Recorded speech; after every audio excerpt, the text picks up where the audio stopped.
The conference room went silent when my slides disappeared from the screen.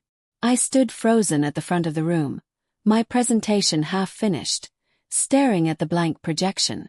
My boss, Mr. Patterson, walked calmly to the front and cleared his throat. "We won't be needing Shannon's process anymore," he said, his voice steady and cold. "It's outdated. Anyone can handle it now." 30 pairs of eyes avoided mine. Someone in the back let out an awkward laugh that died quickly. The fluorescent lights hummed in the silence. "Shannon, you can sit down," he added, gesturing dismissively toward my chair. I felt my chest tighten. My hand started shaking, so I gripped my laptop harder to hide it. I had spent 3 months developing that presentation. 3 months of late nights, of research, of making their chaos make sense. Then he said the words that would change everything. "Honestly, Shannon's role here is replaceable." The room nodded. Some people typed on their phones. Others studied their coffee cups like they held the secrets of the universe. Something inside me cracked open. I sat down slowly, my face burning, and thought one clear thought. What the hell just happened to me? After the meeting ended, Mr. Patterson pulled me aside in the hallway. His voice was soft now, gentle even. He wore that practiced smile people use when they're about to say something cruel and pretend it's kindness. "Don't take it personally, Shannon," he said, placing a hand on my shoulder. "We're just modernizing our systems. You should be grateful you still have a job." Grateful. I should be grateful for being humiliated in front of my coworkers. Grateful for watching my work get dismissed like it meant nothing. Grateful for being told I was replaceable after 6 years of keeping this company running. He patted my shoulder twice, the way you might pat a dog that just made a mess on the carpet but you're too tired to punish properly. "We're bringing in some fresh perspectives," he continued. "New energy. You understand." I nodded because my throat was too tight to speak. "Good. I knew you'd be professional about this." He walked away whistling. I stood in that hallway for a full minute, staring at the bland beige walls, trying to remember how to breathe normally. When I finally returned to my desk, I saw it immediately. Someone new was sitting there. Not at a nearby desk. Not in the empty cubicle across the aisle. My desk. Training had already begun. I sat in my car in the parking garage for 20 minutes, gripping the steering wheel until my knuckles turned white. They called me replaceable. The word echoed in my head like a curse I couldn't shake. Replaceable. Like a broken printer. Like outdated software. Like something you throw away without a second thought. Oh fine. If that's what they thought, then let's see what happens when the only person who actually knows how this place survives decides to stop helping. Let's see how replaceable I really am. My name is Shannon Brooks, and I am 42 years old. I have worked at Apex Solutions for 6 years. I built half this company with my bare hands, one system at a time, one late night at a time, one crisis at a time. I created the workflows that keep projects on schedule. I built relationships with every major vendor we use. I maintain the compliance logs that keep us from getting sued. I know where every file lives, every password, every workaround for every broken system we're too cheap to fix properly. And until today I thought that mattered. Now I know better. I wiped my eyes, started my car and drove home. But first I needed to remember how I got here. 3 years earlier everything was different. 3 years ago I worked alone most nights. The office would empty around 6. By 7, the lights would start automatically shutting off in sections, and I'd have to wave my arms to trigger the motion sensors. By 9, I was usually the only car left in the parking lot. I didn't mind. I actually liked the quiet. That's when I fixed everything nobody else understood. I rebuilt the project tracking system when it crashed. I reorganized our vendor contracts when accounting couldn't find anything. I created templates, wrote guides, and documented processes that didn't exist before. Everything ran smoothly because I made it run smoothly. Did anyone notice? Not really. Did I get promoted? Well, did I get credit? Occasionally someone would say, "Thanks, Shannon," in the break room. But I told myself it was enough. I told myself that good work speaks for itself, that eventually people would recognize what I contributed, that patience and dedication would be rewarded. I was wrong. The change started when Mr. Patterson hired his nephew. His name was Trevor, and he arrived on a Tuesday morning wearing expensive sneakers and carrying confidence he hadn't earned. That's when everything I'd built started crumbling. Mr. Patterson announced Trevor's arrival in our morning team meeting. "Everyone, this is Trevor Morrison, my nephew," he said proudly, his hand on the kid's shoulder. "He just graduated from state with a business degree. Sharp as they come. He'll be shadowing Shannon for a few weeks, learning the ropes. Learning the ropes." Then he added, "Eventually, he'll take over some of her responsibilities." Take over.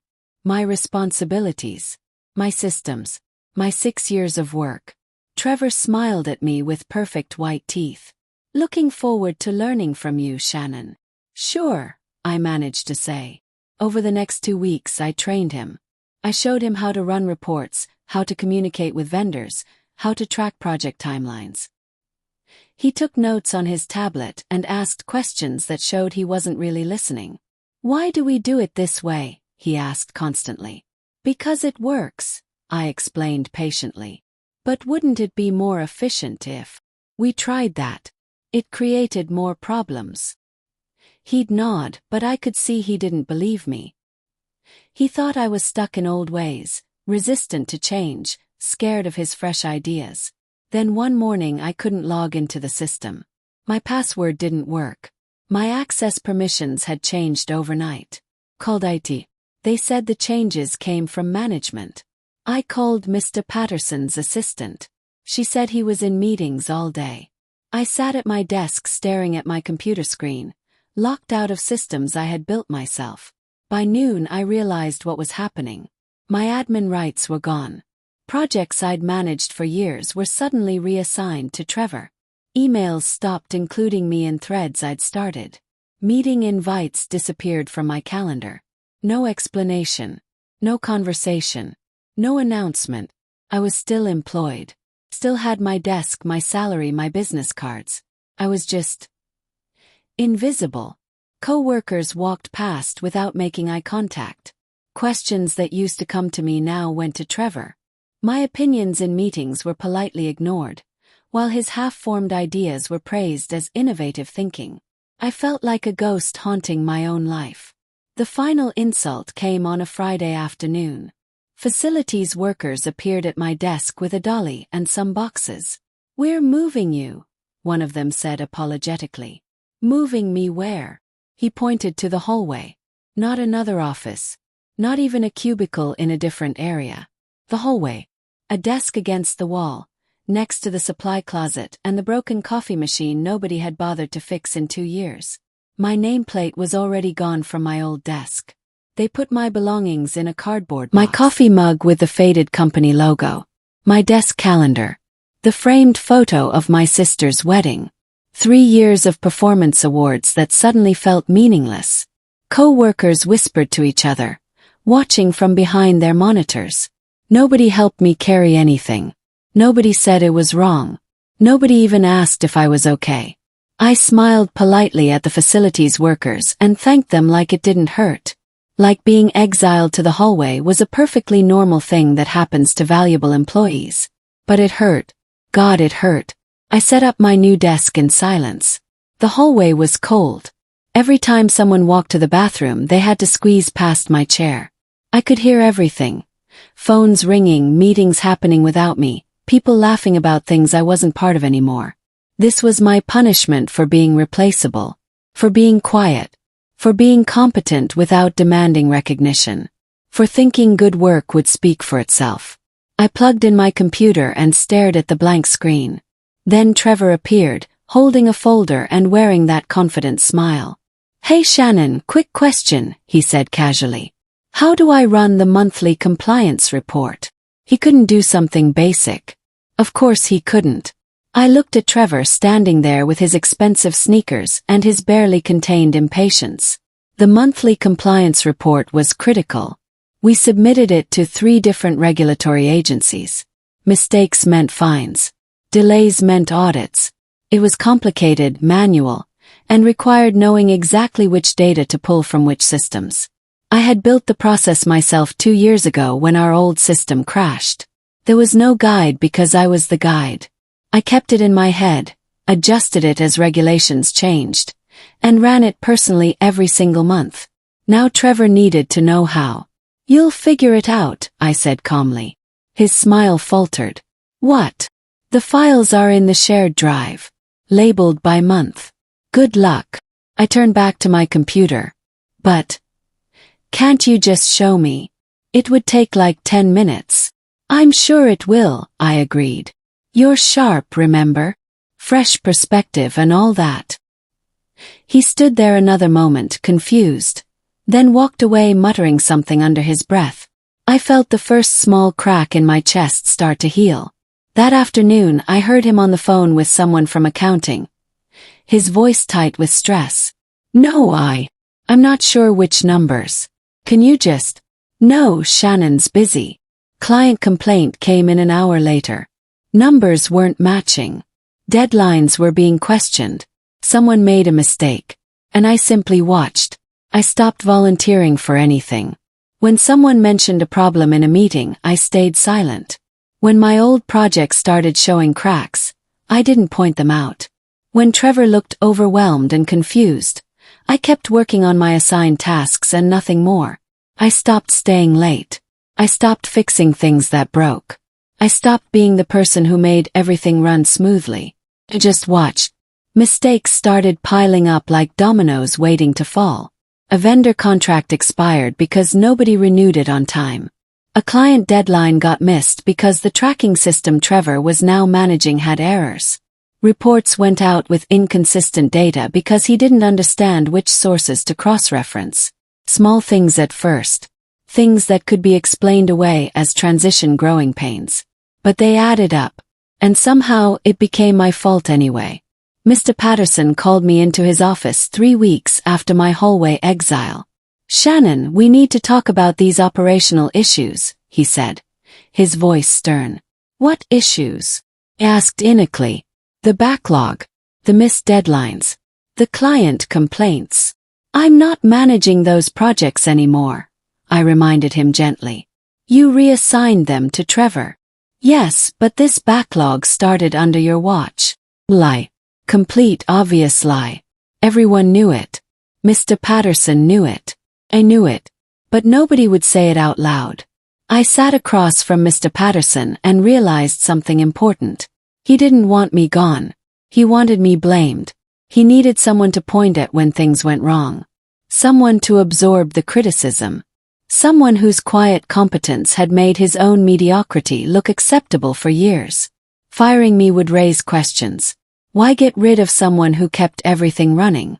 But demoting me, humiliating me, making me small and powerless while keeping me around as a scapegoat. That was the plan. "I'll look into it," I said calmly, standing up. "See that you do," he replied. I walked back to my hallway desk and opened a new folder on my computer. I titled it Documentation. Then I started recording everything. Every email where Mr. Patterson changed a decision he'd later blame on someone else. Every meeting where he took credit for work his team did. Every shortcut he forced us to take to save money. Every warning I'd given that he'd ignored. Screenshots. Forwarded emails saved to my personal account. I stayed calm. I stayed quiet. I built my evidence like I'd built everything else in this company. Carefully, thoroughly, and without anyone noticing until it was too late. 2 weeks later, while organizing vendor files, I found something strange. The invoices didn't match. The numbers were wrong. Not by much. Few $100s here. 1,000 there. Small enough that you'd miss it if you weren't paying attention. But I was always paying attention. I pulled up 3 months of vendor payments and started comparing them to contracts. Duplicate charges. Payments for services we hadn't received. Approvals from people who didn't have authority to approve them. All of it traced back to Mr. Patterson. He'd been approving payments without proper oversight, probably to vendors who were giving him kickbacks or doing personal work disguised as company business. Floppy. Dangerous. The kind of thing that gets companies sued and people fired. Or arrested. I printed everything. I saved copies to 3 different locations. I documented the discrepancies in careful detail, highlighting every irregularity, every missing signature, every suspicious pattern. Then I kept working like I'd found nothing at all. 1 week later, the company email went out. External audit scheduled for next quarter. Routine compliance review. I watched Mr. Patterson's face go pale when he read it. He knew what they'd find. And suddenly he needed me again. The office energy changed overnight. Executives were tense. Assistants scrambled. People worked late suddenly, trying to organize files that had been neglected for months. Mr. Patterson started sweating through his shirts. I watched him in meetings, his confidence crumbling as the audit date approached. He snapped at Trevor for small mistakes. He micromanaged everything. He kept asking people if their records were clean, if everything was properly documented. Nobody said what we all knew. Nothing was properly documented because he'd cut every corner he could find. And then, on a Thursday afternoon, he appeared at my hallway desk. His smile was different now. Nervous, almost desperate. "Shannon," he said warmly, like we were old friends. "How are you? We haven't talked in a while." "I'm fine," I replied evenly. "Listen, I wanted to ask for your help with something." Waited. "This audit coming up. You know our systems better than anyone. You built most of them. Would you mind taking a look at the vendor files? Just cleaning things up a bit. Making sure everything's in order. Cleaning up his mess. Making his fraud look legitimate. Covering his tracks so he'd look competent." I smiled at him the way he'd smiled at me in the hallway that day. "Of course," I said. "I'd be happy to help." His relief was visible. "Great. Thank you, Shannon. I knew I could count on you." Pulled up the files. And I fixed exactly what was ethical to fix. Nothing more. I corrected obvious errors. I organized files properly. I made everything clean and professional and easy for auditors to review. Which meant they'd see exactly what Mr. Patterson had done. Every duplicate payment, every missing approval, every suspicious transaction. All of it perfectly documented now. He thought I was saving him. I was simply doing my job correctly, something he'd never bothered to do. The pressure kept building. Trevor quit 2 weeks before the audit. He walked into Mr. Patterson's office one morning and resigned effective immediately. I heard raised voices, then saw Trevor packing his desk 20 minutes later. "Good luck, Shannon," he said quietly as he left, and for the first time, he looked genuinely sorry. Without Trevor, everything fell to pieces faster. Deadlines got missed. Clients started calling angry. The phone rang constantly with complaints and questions nobody could answer. Mr. Patterson was drowning. I quietly did my assigned tasks only. Nothing extra. Nothing helpful. Nothing beyond exactly what my job description required. The machine I'd built, the one that had run smoothly for years, started sputtering and dying. And everyone finally noticed. Leadership called an emergency meeting. Mr. Patterson wasn't invited. The conference room held 5 executives I rarely saw. Our CEO, the CFO, the head of operations, the chief legal counsel, and the VP of client relations. They sat on one side of the long table. I sat alone on the other. "Shannon," the CEO began, "we need your assessment of current operations." "Not Mr. Patterson's assessment." "What specifically would you like to know?" I asked calmly. "Everything," the CFO said. "Why are we bleeding clients? Why are deadlines being missed? Why does everything feel like it's falling apart?" Could have lied. Could have protected Mr. Patterson. Could have made excuses. Instead, I told them the truth. I explained how the systems worked when I managed them.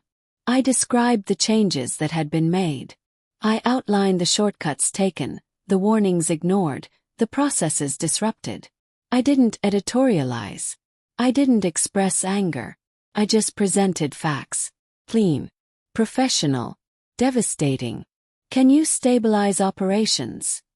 the CEO asked finally. I nodded slowly. Yes. What do you need? Direct access to the executive team, I said. Without intermediaries. And authority to implement the processes I recommend. They looked at each other. Done, the CEO said. For the first time in 6 years I had real power. And I didn't have to ask Mr. Patterson for permission anymore. For the next 2 weeks, I worked directly with leadership. I presented clean data showing exactly where problems started. I demonstrated how vendor relationships had deteriorated. I outlined compliance risks they didn't know existed. I kept my tone calm and factual. No emotion. No accusations. Just clear evidence of what went wrong and when. The executives started asking uncomfortable questions. Who approved these payments? Why weren't these contracts reviewed? Where's the documentation for these decisions? Every answer led back to Mr. Patterson. I watched him try to maintain control. He called meetings I wasn't invited to. He sent emails undermining my credibility. He told people I was exaggerating, that I was bitter about my role change, that I was trying to make him look bad. But the evidence didn't lie. And people were finally listening to someone other than him. One afternoon he cornered me by the copy machine. His voice was low and angry, his face flushed. You're making me look bad, he hissed.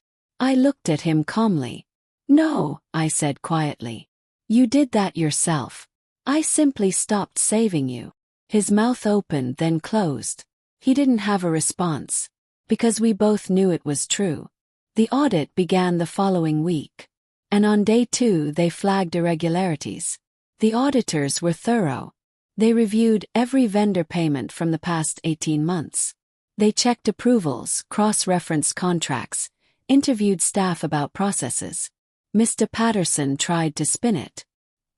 He claimed the irregularities were innocent mistakes, that the filing system was confusing, that multiple people had access and he couldn't monitor everything. But the patterns were clear. Payments consistently approved by him. Vendors who couldn't provide proof of services.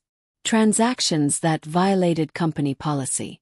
Documentation he should have maintained but didn't. HR scheduled interviews with everyone in the department. People started talking. Stories poured out about favoritism, about being pressured to cut corners, about warnings that were ignored. The quiet resentment that had built for years finally had an outlet. I kept my interview brief and factual. I provided documents when asked. I didn't elaborate or speculate. My evidence spoke for itself. Then Mr. Patterson made his final mistake. He started deleting files. Late one night, IT security detected someone accessing old vendor records and moving them to the recycle bin. They flagged it immediately and restored everything from backup. What had looked like incompetence now looked intentional. Not just sloppy management. Deliberately destroying evidence. The executives scheduled a private review for the following Monday. Mr. Patterson spent the weekend calling people. I heard about it from co-workers. He was trying to build support, asking people to vouch for him, promising that things would go back to normal once this audit nonsense ended. Nobody believed him anymore. Monday morning arrived cold and gray. The executive conference room was booked all day. Security was posted outside. Mr. Patterson was called in at 9. I was called in at 10. When I entered, he was sitting at the far end of the table. His tie loose, his face pale. The executives sat in a row like judges. The CEO slid a folder toward him. We've reviewed the evidence, she said calmly. Email records. Payment approvals. Deleted files that IT recovered. Would you like to explain any of this? His voice shook when he spoke. This is a misunderstanding. I can explain everything. Shannon's documentation has been impeccable, the CFO interrupted. Which is more than we can say for yours. He tried blaming Trevor. Then accounting. Then the vendors. Then the systems. Everyone but himself. Nobody believed him. The CEO stood up. Your security badge will be deactivated at the end of this meeting. Someone from HR will escort you to collect your personal belongings. Mr. Patterson's face went white. You can't. We can. And we are. It was over. Security walked Mr. Patterson to his office. He packed a cardboard box with shaking hands, the same type of box I'd used when they moved me to the hallway. He walked past my desk one last time. Our eyes met for just a moment. He looked away first. I didn't gloat. I didn't smile. I didn't say anything at all. I just breathed. Justice, I realized, feels quiet. Not triumphant. Not loud. Just right. The hallway was silent as security escorted him out. People watched from their desks but nobody spoke. The elevator doors closed and he was gone. 30 minutes later, the CEO called me to her office. Shannon, we'd like to offer you the director position, she said. Mr. Patterson's former role. Significant salary increase, corner office, full authority over operations. Everything I'd wanted for 6 years.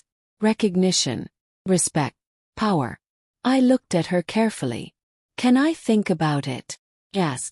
She looked surprised but nodded. Of course. Take a few days. I went home that night and sat in my kitchen for a long time. They were offering me the chance to stay. To rebuild. To prove myself. But something had changed inside me. They had called me replaceable. They had moved me to a hallway. They had stood by while I was humiliated. And now they wanted me to save them. I thought about it for 2 days. Then I made my decision. I met with the CEO on Thursday morning. Thank you for the offer, I said carefully. But I'm declining. Her eyebrows raised. May I ask why? Because I don't want to rebuild something that tried to erase me, I said honestly. I spent 6 years being invisible here. You only saw my value when everything fell apart. That's not where I want to be anymore. She studied me for a long moment. I understand, she said finally. And I apologize. We should have recognized your contributions much sooner. Yes, I agreed. You should have. I handed her my resignation letter. 2 weeks' notice. Professional. Clean. She accepted it quietly. Word spread through the office within an hour. People stopped by my desk looking confused, asking if I was sure, saying the company needed me. Where were those voices 6 months ago? My last day was a Friday in late autumn. I packed my belongings. Fewer now than I'd had before. I said polite goodbyes. I shook hands with people who suddenly appreciated me now that I was leaving. I walked out of Apex Solutions at 3 in the afternoon. The sun was bright and warm on my face. I felt lighter than I had in years.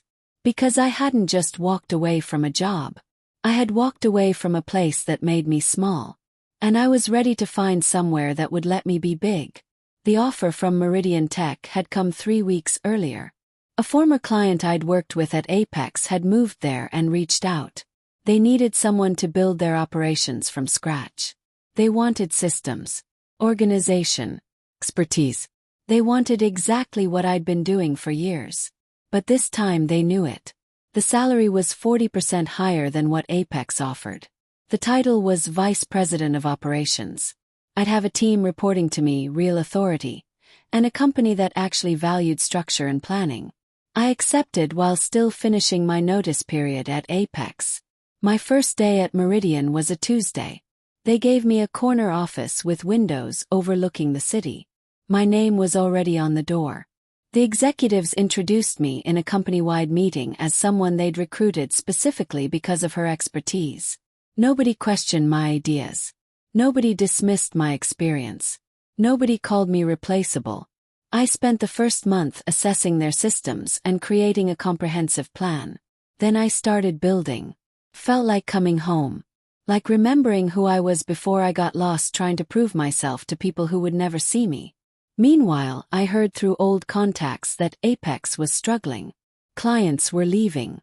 Projects were failing. They'd hired someone to replace me, but the person quit after 2 months. The CEO had reached out twice asking if I'd consider consulting. Politely declined both times. 6 months after leaving Apex, I was thriving. Meridian's operations were running smoothly. We'd landed 3 major clients. The CEO praised my work in board meetings. My team respected me.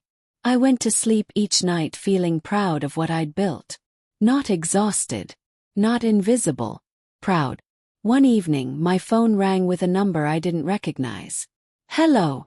Shannon, it's Trevor. Mr. Patterson's nephew. The one who'd been brought in to replace me." "Hi, Trevor," I said carefully. "I wanted to apologize," he said quietly. "For everything. I was arrogant and stupid. I thought I knew better. I didn't realize what you'd built until it all fell apart." I stayed silent, letting him continue. "You tried to teach me and I didn't listen. I'm sorry." "I appreciate that," I said honestly. Are you doing okay?" he asked. "I'm doing great, actually." "Good. That's good. You deserve it." We talked for a few more minutes. He'd taken a job at a smaller company, learned some humility, was trying to rebuild his career properly this time. I wished him luck and meant it. Because I wasn't angry anymore. Anger requires caring about what they took from you. I'd built something better. A year after leaving Apex, I received an email from an industry publication. They wanted to interview me about operations management. Someone had recommended me as an expert in building efficient systems from the ground up. The article ran the following month. They quoted me extensively, used Meridian as a case study, and highlighted my approach to organizational structure. It was shared hundreds of times on LinkedIn. Former colleagues from Apex reached out congratulating me. Some apologized for not speaking up when I was being pushed out. Some asked for job recommendations. I was gracious but brief. The past was the past. My focus was forward now. Meridian promoted me to senior vice president. I hired 2 talented people to help manage our growing operations. We were profiled in business magazines. Our client list doubled. I bought a house with my new salary. Nothing extravagant but mine. Completely mine. On my 1-year anniversary at Meridian, the CEO took me to lunch. "I wanted to thank you personally," she said. "You've transformed how we operate. The board specifically mentioned you as a key factor in our growth." "I appreciate that," I said. "I know you were undervalued at your previous company," she continued. "I want you to know that won't happen here. Your contributions are seen. They matter." I felt something warm settle in my chest. Validation, yes. But more than that. Respect. 2 years after leaving Apex, I learned they'd been acquired. A larger company bought them at a reduced price after their reputation suffered from client losses and operational failures. Several executives were replaced. The office I used to work in was closed. I felt nothing when I heard the news. No satisfaction, no sadness.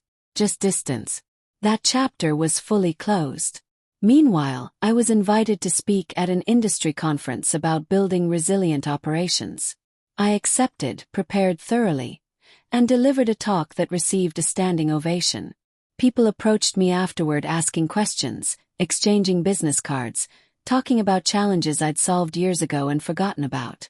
A woman in her 30s waited until the crowd cleared. "Thank you for that," she said quietly. "I've been feeling invisible at my company for 3 years. Your story reminded me I'm not crazy. That it's not my fault." I looked at her carefully. "It's not," I said firmly. "And staying somewhere that makes you feel small won't change that." Her eyes welled up. I needed to hear that. We exchanged contact information. 6 months later, she sent me an update. She'd left her company, found a better position, and was finally being recognized for her expertise. I smiled when I read her message. Because this was the real victory. Not revenge. Not watching Apex fall. But knowing I'd found my way back to myself. And helping others find theirs. 3 years after leaving, I barely thought about Apex anymore. My life had moved forward completely. I had challenging work, respect from colleagues, financial security, and peace. Then one afternoon, my assistant mentioned that Apex Solutions had contacted Meridian asking about a potential partnership. "They want to schedule a call with you specifically," she said. "Should I set something up?" I thought about it for a moment.